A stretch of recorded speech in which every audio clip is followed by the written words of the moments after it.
Pemirsa, buntut dugaan kasus pemerasan mantan Kasat Reskrim Polres Metro Jakarta Selatan AKBP Bintoro dan AKBP Gogo Galesung menjalani patsus di Subdit Paminal Bid Propam Polda Metro Jaya. Sementara kuasa hukum korban pemerasan mengungkap fakta baru bahwa kliennya telah merugi senilai 17,1 miliar rupiah.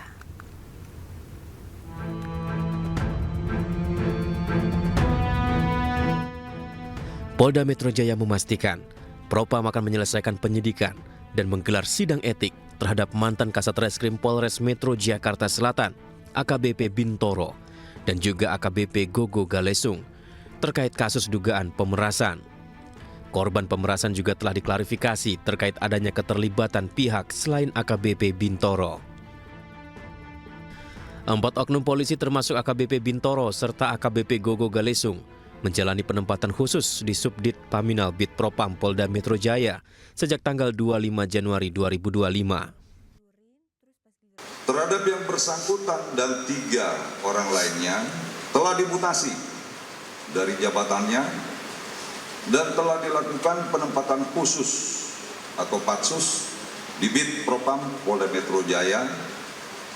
Selanjutnya Bid Propam Polda Metro Jaya akan menyelesaikan penyelidikan dari Bid Propam Polda Metro Jaya bersama nanti dengan Paminal dan segera menyelenggarakan sidang kode etik terhadap yang bersangkutan. AKBP Bintoro membantah pernah berkomunikasi dan telah melakukan pemerasan 20 miliar rupiah kepada tersangka kasus pembunuhan AN yang merupakan anak dari bos sebuah klinik kesehatan dengan iming-iming menghentikan penyidikan. Sementara kuasa hukum tersangka pembunuhan AN dan B menyebut kliennya mengaku merugi senilai 17,1 miliar dan meminta Bintoro untuk mengembalikannya. Bukti-buktinya nanti akan kami bawa ke persidangan, ya, ke persidangan. Bukan bukti yang disampaikan yang beredar sama sekali 20 miliar. Yang ada adalah pengakuan klien kami dengan surat pernyataan itu 17,1 miliar. Namun di gugatan itu juga kami sampaikan 14, sekian miliar, gitu, seperti bukan 20 miliar dan bukan mobil Ferrari, tapi adalah 17, sekian miliar sama mobil Lamborghini Aventador dan 2 motor. Klien kami sudah mengeluarkan uang atau kerugian totalnya 17,1 miliar. Itu pernyataan yang ditandatangani oleh klien kami. Dugaan pemerasan ini mencuat setelah kuasa hukum 2 tersangka pembunuhan memasukkan gugatan perdata ke Pengadilan Negeri Jakarta Selatan. AKBP Gogo Galesung yang menjabat Kasubdit 2 Ditreskrimum Polda Metro Jaya sempat menuai sorotan masyarakat karena memperbolehkan debt collector untuk menarik kendaraan di jalan asalkan dilakukan dengan baik-baik. Sikap ini berbeda dengan Kapolda Metro Jaya saat itu, yakni Irjen Fadil Imran yang menilai debt collector arogan saat menarik kendaraan nasabah. Tim Liputan iNews melaporkan.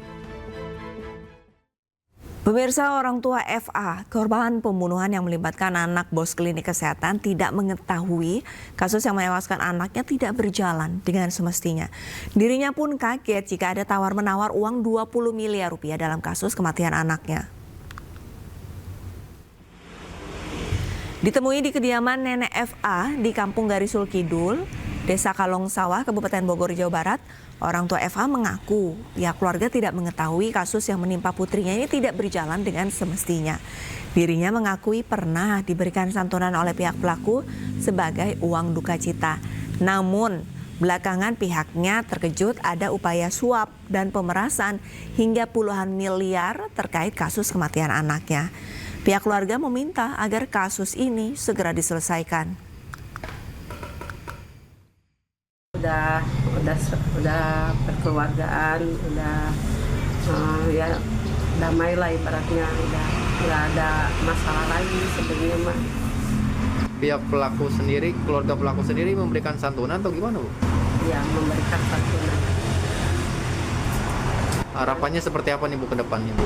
Harapannya ya semoga cepat selesai kasusnya. Ya, selesai. Kita ke informasi lain, pemirsa, ratusan buruh yang tergabung dalam KSPI bersama dengan Partai Buruh menggelar aksi demonstrasi di Kedutaan Besar Malaysia dan Kementerian BP2MI. Aksi ini merupakan bentuk protes terhadap tindakan yang mengakibatkan tewasnya buruh migran Indonesia akibat ditembak oleh aparat di Malaysia.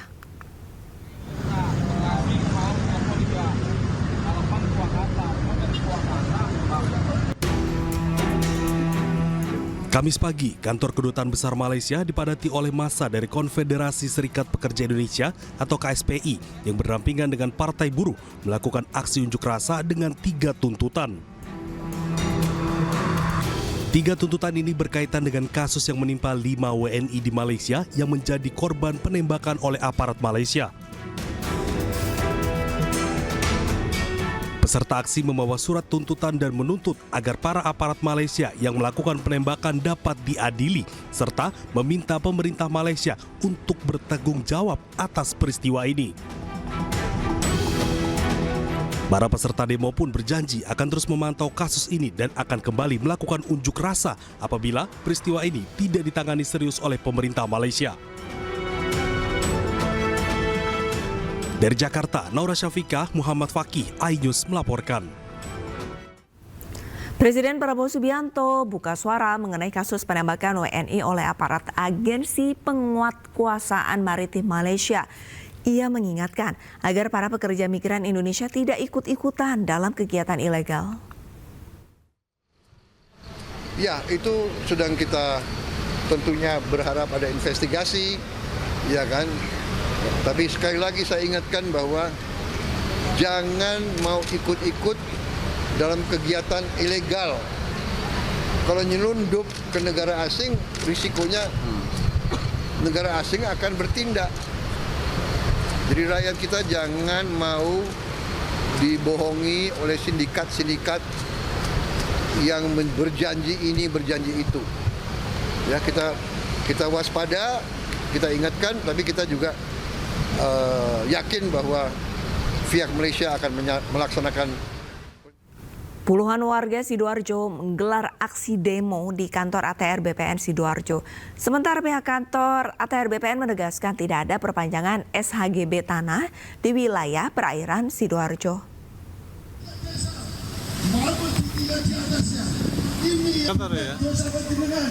Sebelumnya pemirsa, ada 657 hektar tanah di wilayah perairan Sidoarjo yang dimiliki 2 perusahaan properti.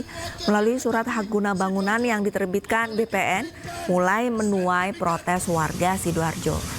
Mereka menuntut pertanggungjawaban pihak kantor ATR BPN Sidoarjo terkait terbitnya surat HGB atas tanah yang ada di wilayah perairan Sidoarjo dan beritanya viral di sejumlah media massa dan media sosial. Warga mengecam tuntut mundur Kepala ATR BPN Sidoarjo jika HGB tanah di wilayah perairan Sidoarjo diperpanjang. Sementara itu terkait aksi demo warga, Kepala ATR BPN Sidoarjo Muhammad Rizal menekankan jika tanah tersebut sudah tergolong tanah musnah yang saat ini sudah menjadi laut, sehingga tidak mungkin ada perpanjangan surat HGB pada tanah yang dimaksud. Dua mekanisme yang harus ditempuh. Jangka waktunya akan berakhir pada tahun 2026 dan tidak akan diperpanjang. Yang kedua, itu sudah tanah musnah. Jadi menurut ketentuan Undang-Undang Nomor 5 Tahun 60, Pasal 40, salah satu hapusnya hak guna bangunan itu adalah tanahnya musnah.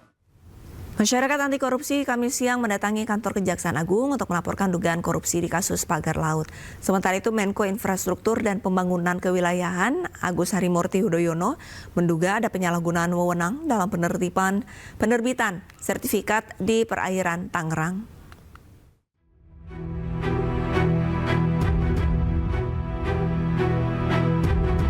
Kasus pagar laut di Tangerang memasuki babak baru. Sejumlah pihak mencium aroma korupsi dalam penerbitan sertifikat pagar laut di perairan Tangerang tersebut. Salah satunya adalah Masyarakat Anti Korupsi atau MAKI.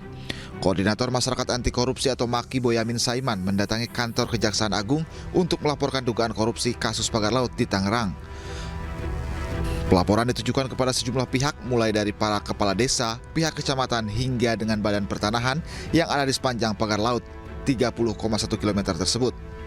Boyamin juga membawa sejumlah alat bukti mulai dari dokumen, akta jual beli yang diduga palsu, hingga mencatat nama Menteri Agraria dan Tata Ruang sebagai saksi dalam dugaan kasus korupsi. Maki pun mengaku percaya Kejaksaan Agung bisa mengangkut dugaan korupsi di pagar laut ini. Bahwa nanti ada dugaan pasal 5, pasal 6 tentang dugaan suap atau gratifikasi, ya Kejaksaan Agung. Karena Kejaksaan Agung alatnya sekarang canggih. Kemarin menangkap Hakim Surabaya aja kan mampu. Nah, apalagi ini tanah-tanah nih banyak yang berkelindan, ada yang, ini ada hal lagi baru, yang satu lagi misalnya ada orang yang tiba-tiba dicabut hak garapannya. Padahal itu ya surat, sebenarnya nggak ada lahannya. Jadi surat-surat hak garapan itu yang diperjualbelikan 5 juta, 7 juta, bahkan ada 2 juta gitu. Nah, ada kemudian kepala desanya ganti baru dicabuti, itu aja, diterbitkan baru dijual lagi begitu. Nah, yang lama kan komplain apapun karena dia sudah dianggap punya suratan garapan meskipun itu laut. Jadi inilah dasar-dasar dari proses itu, banyak yang komplain dan kemudian menghubungi saya. Mantan Menko Polhukam sekaligus pakar hukum tata negara Mahfud MD meminta para menteri yang terseret perkara kasus laut di Tangerang, Banten tidak takut untuk mengungkap dalang di balik kasus ini. Menurut Mahfud, pihak yang bertanggung jawab secara pidana adalah pejabat yang menerima delegasi wewenang menerbitkan sertifikat pagar laut. Sertifikat dimaksud adalah sertifikat hak guna bangunan dan sertifikat hak milik. Selain dugaan pidana korupsi, pagar laut juga dinilai telah merusak lingkungan. Menteri Koordinator Infrastruktur dan Pembangunan Kewilayahan Agus Harimurti Yudhoyono melalui staf khususnya Herzaki Mahendra menyebut ada dugaan penyalahgunaan wewenang dalam penerbitan sertifikat pagar laut di Tangerang ini. Menko AHY pun mendorong agar dilakukan investigasi dan hasilnya disampaikan ke publik. Tim Liputan iNews melaporkan. Sementara itu, pemirsa, butut kisruh pagar laut, Menteri Agraria dan Tata Ruang Nusron Wahid telah memberikan sanksi kepada 8 orang pejabat pertanahan Tangerang. Hal itu disampaikan Nusron saat rapat dengar pendapat yang digelar dengan Komisi 2 DPR RI.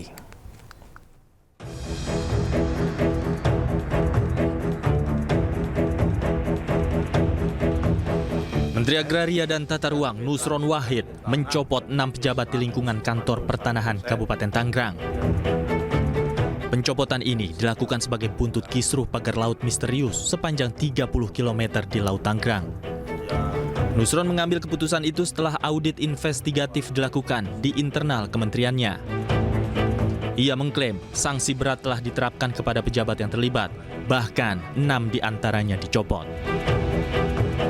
Meski tak merinci secara lengkap nama pejabat yang dicopot, namun Nusron membeberkan inisial 8 orang pejabat yang dikenakan sanksi dan 6 pejabat yang dicopot. Kita memberikan sanksi berat, pembebasan dan penghentian dari jabatannya pada mereka yang terlibat kepada 6 pegawai dan sanksi berat kepada 2 pegawai. Nah, nama-nama pegawainya siapa saja kami nggak bisa sebut, ya kan? Kami hanya sebut inisial. Yang pertama adalah JS, Kepala Kantor Pertanahan Kabupaten Tangerang pada masa itu. Kemudian SH, ex Kepala Seksi Penetapan Hak dan Pendaftaran. Kemudian ET, ex Kepala Seksi Survei dan Pemetaan. Kemudian WS, Ketua Panitia A. Kemudian YS, Ketua Panitia A. Kemudian NS, Panitia A. Kemudian LMX, Kepala Survei dan Pemetaan setelah ET, kemudian KA, XPLT, Kepala Seksi Penetapan Hak dan Pendaftaran. Pejabat yang mendapatkan sanksi adalah Kepala Kantor Pertanahan Kabupaten Tangerang pada saat penerbitan sertifikat berinisial JS. Mantan Kepala Seksi Penetapan Hak dan Pendaftaran Kantor Tanah Tangerang berinisial SH. Mantan Kepala Seksi Survei dan Pemetaan Kantor Tanah Tangerang berinisial ET. Ketua Panitia A berinisial WS dan YS. Panitia A berinisial NS. Mantan Kepala Seksi Survei dan Pemetaan setelah ET berinisial LM. Dan yang terakhir adalah mantan PLT Kepala Seksi Penetapan Hak dan Pendaftaran Kantor Tanah Tangerang berinisial KA. Dari 8 orang yang diperiksa, 6 orang diantaranya dicopot oleh Nusron karena dianggap telah menerbitkan SHGB pagar laut yang tidak sesuai dengan aturan. Dari Jakarta, Tim Liputan iNews melaporkan. Pemirsa, Presiden Prabowo Subianto menghadiri rapat pimpinan TNI Polri di Gedung Tribrata Dharma Wangsa, Jakarta Selatan. Rapat pimpinan TNI Polri tahun ini bertemakan sinergitas TNI Polri guna mendukung misi Presiden Prabowo Subianto. Presiden Prabowo memberikan sambutan dan arahan kepada seluruh jajaran pimpinan TNI Polri. Presiden menyampaikan terkait peran penting TNI Polri dalam suatu negara. Presiden menjelaskan TNI dan Polri diberikan kekuasaan sangat besar oleh negara dan bertanggung jawab kepada rakyat Indonesia. Suatu bangsa tidak ada artinya kalau tidak dapat diimplementasikan. Saudara-saudara sekalian, karena itu biasanya ciri khas negara yang gagal adalah tentara dan polisi yang gagal. Tentara dan polisi adalah bagian dari suatu negara yang memiliki suatu kekuasaan khusus. Tentara dan polisi diberi kekuasaan oleh negara untuk memegang monopoli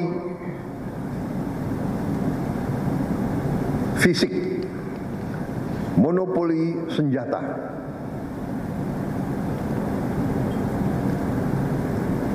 Kekuasaan ini sangat besar. Rakyat yang mempercayakan kekuasaan ini kepada saudara-saudara sekalian. Rakyat yang menggaji saudara. Rakyat yang melengkapi saudara dari ujung kaki sampai ujung kepala. Rakyat yang memberi makan kepada tentara dan polisi. Dan rakyat memberi kuasa kepada tentara dan polisi untuk memegang monopoli senjata. Dan dengan kepercayaan yang demikian besar, dengan menyerahkan kekuasaan kepada saudara-saudara, diharapkan, dituntut dari saudara-saudara